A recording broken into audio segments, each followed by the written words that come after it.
जिला पीलीभीत से बड़ी खबर आपको बताएंगे। जिले के प्रभारी मंत्री बलदेव सिंह औलख ने गिनाई सरकार की उपलब्धियां। मंत्री द्वारा लाभार्थियों को दिया गया पीएम आवास सहित सरकार की योजनाओं का लाभ। प्रेस वार्ता के दौरान राहुल गांधी को नसीहत देकर बोला हमला। राहुल गांधी पर कार्यवाही, कानून का फैसला अपनी जुबान पर रखना चाहिए नियंत्रण, मंत्री बलदेव सिंह औलख ने कहा। पीलीभीत पहुंचे जिले के प्रभारी मंत्री बलदेव सिंह औलख ने आयोजित कार्यक्रम में लाभार्थियों को पीएम आवास योजना का लाभ देकर सम्मानित किया। साथ ही राहुल गांधी को लेकर किए गए सवाल पर कहा कि उनकी सदस्यता अदालत के कानून के तहत 2 साल की सजा सुनाई गई है, उसी का नियमानुसार सदस्यता गई है, इसलिए देश में एक कानून व्यवस्था है, उसका सम्मान सबको करना चाहिए।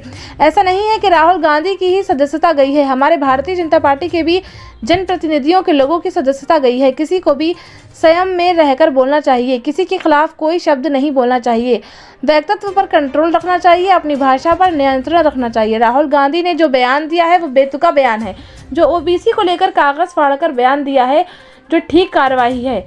जिला पीलीभीत से ब्यूरो रिपोर्ट।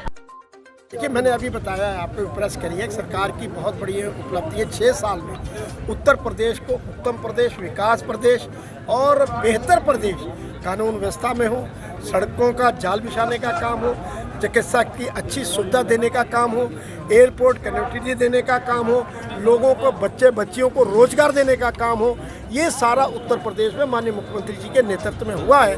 और आपने देखा होगा 2023 में जो समिट हुआ है उसमें 35 लाख करोड़ रुपए का इन्वेस्टमेंट अपने वहाँ के इंडस्ट्री यहाँ पे करने वाले हैं। और जब इंडस्ट्री यहाँ पे इन्वेस्टमेंट करेंगे तो उसका सीधा सीधा हमारे यहाँ पे बच्चियों को नौकरी मिलेगी और हमारा और उत्तर प्रदेश का विकास होगा। और आदमी इंडस्ट्री और अपना पैसा वही लगाना चाहता है जहाँ पर सेफ हो।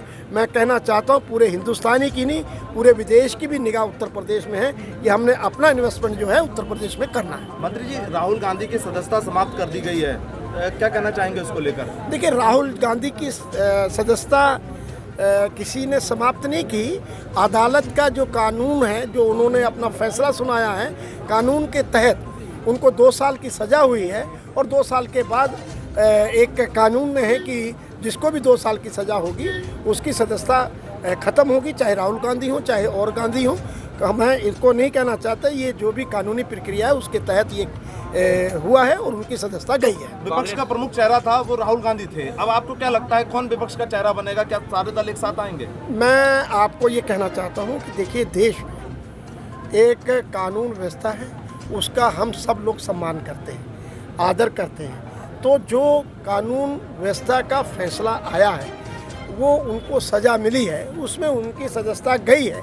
और ऐसा नहीं है कि सिर्फ राहुल गांधी की ही सदस्यता गई हो, बहुत सारे और भी जनप्रतिनिधियों की सदस्यता गई है।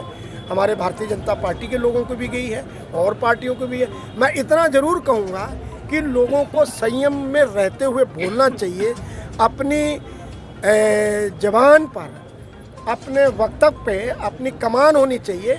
किसी के खिलाफ भी कभी कोई शब्द नहीं कहना चाहिए, कोई धार्मिक के खिलाफ नहीं बोलना चाहिए।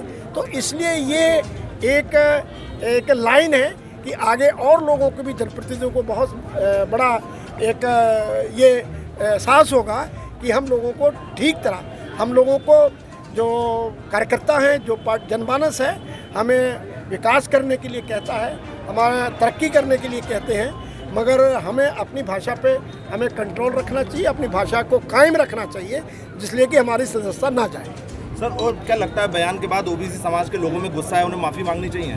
बिल्कुल, देखिए, उन्होंने जो बयान दिया है वो बेतुका बयान था। आपने देखा भी होगा टीवी के माध्यम से किस तरह से उन्होंने कागज़ फाड़ने का काम किया था। वो ओबीसी के हितों की बात से एक जुड़ा हुआ कानून था, जिसको उन्होंने खिलवाड़ समझ के उसको किया था। आज उसी की सज़ा वो भुगत रहे हैं, क्योंकि पिछड़ा वर्ग हमेशा उनका हम लोग भारतीय जनता पार्टी सम्मान करती है, उन्हें सम्मान करना नहीं आया, मगर अदालत ने उनके खिलाफ जो फैसला दिया है उस पर मोहर लगाने का काम किया।